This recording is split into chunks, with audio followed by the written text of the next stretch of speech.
So this is the thing, you have to understand that.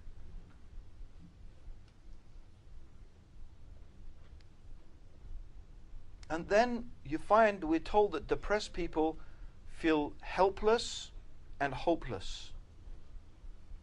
They feel helpless and they feel hopeless.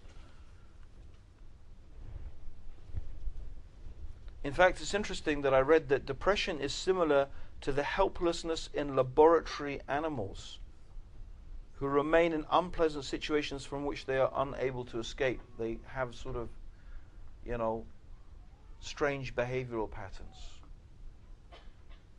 So this feeling of, I have no control, I am helpless, I am hopeless, there is no hope. How can a Muslim not have hope? How can you not have hope? You must always hope. Hope is free. You don't have to pay for hope. If you know Allah subhanahu wa ta'ala, you will always hope in Allah subhanahu wa ta'ala. And how will you feel helpless? As I said, you're the servant of Allah. You're the servant of Allah. You're the slave of the Lord of all of the universe. The one who has power over everything. You're not helpless. Well, we are helpless. Every human being is helpless. But we are the least helpless in reality. Because the one who is supporting us is more powerful, has power over everything. Power over whatever the United States of America has. Well, actually, it all belongs to Allah and He has control over all of it. So you have to understand that whatever is happening, whatever is going on, it's there for a reason. And this is important. A Muslim has to trust in Allah. A Muslim has to trust that whatever is happening in their life, it's there for a good reason. However confusing it may be, but that's easy. To accept that Allah knows what you don't know. Allah knows what's best for you. It's not everything that is it everything that is good for you, you like it? Or is it sometimes there's things that are good for you, but in fact you don't like it? Right? True or not? There are things that are good for us, and often we don't like them. And there are things that are bad for us, and often we like them.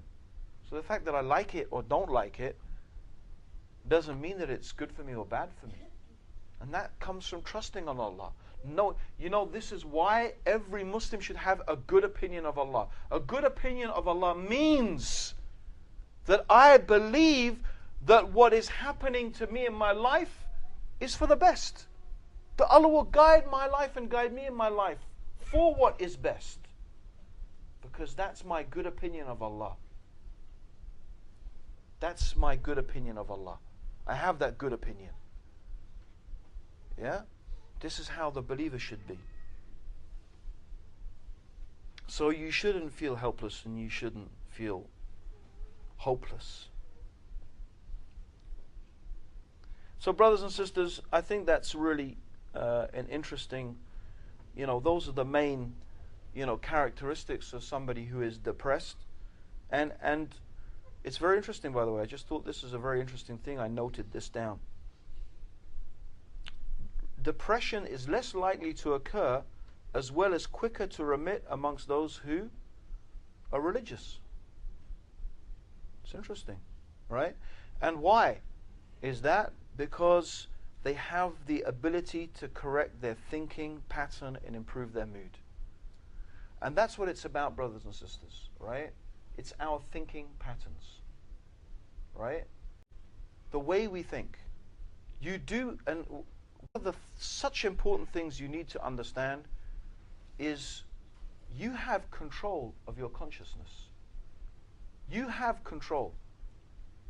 Or at least you have the tools to be in control of how you react to things. Hands up who's married. Hands up who's married. Yeah? Brothers, married brothers? Okay, I'm going to ask a married brother, right? Does your wife nag you sometimes? Yeah? That was a good laugh over there, bro. Is your wife here today? Does she nag you sometimes? Not much. Okay. I'm not asking everyone to diss their wives, right, in public and turn off the video. right?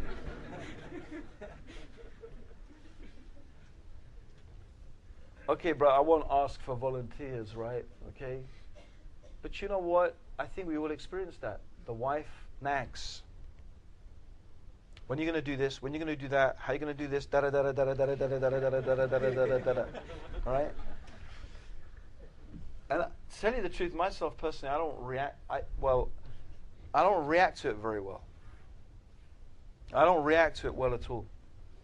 But you know, there's something, a little simple thing that I just understood, is that actually I have control of my inner experience.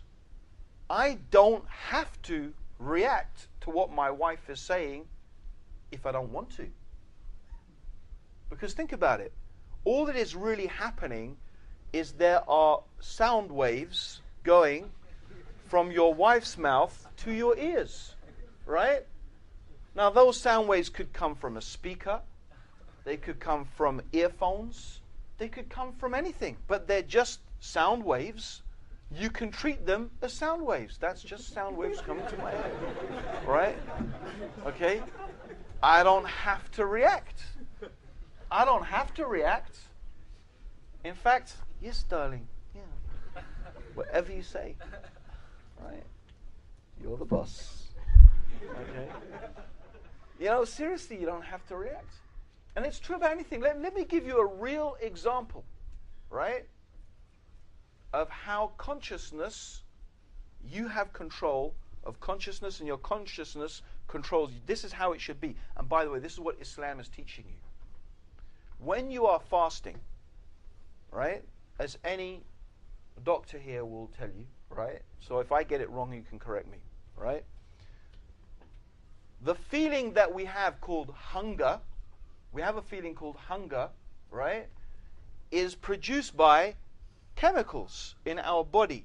When our body needs food, it sends out chemicals, right? And those chemicals create, and I don't know the exact details of it, but they create the feeling that we call hunger. It's your body's way of saying, I need fuel. But your consciousness, when you are fasting Ramadan, overrides that biological impulse. Why? Because you have something more important that you want to achieve. You have chosen, you have decided, you have directed your intention and your consciousness to another goal, which you consider more important. And that is the pleasure of Allah subhanahu wa ta'ala. So you now are controlling the impulses of your body. Your mind is controlling your body. And you know, people can do this to the extent that they can even starve themselves to death. They can starve themselves to death.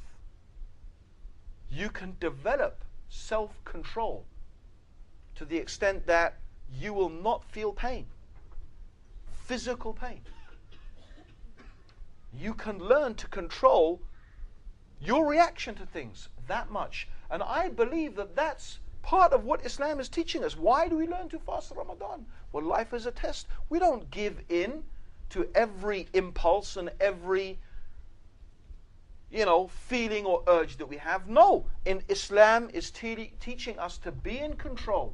Be in control of consciousness.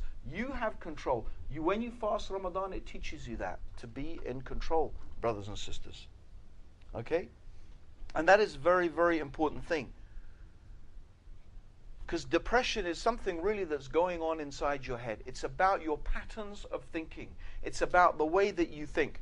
There is no magic solution. You can't come, and if a person is really depressed, you can't just turn a switch and they feel better the next day.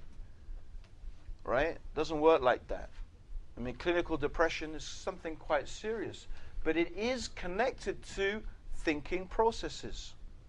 And a lot of us just don't realize how much potential control we do have over what goes on inside our head. Okay, and I do believe that Islam teaches us that we have and we can have that control.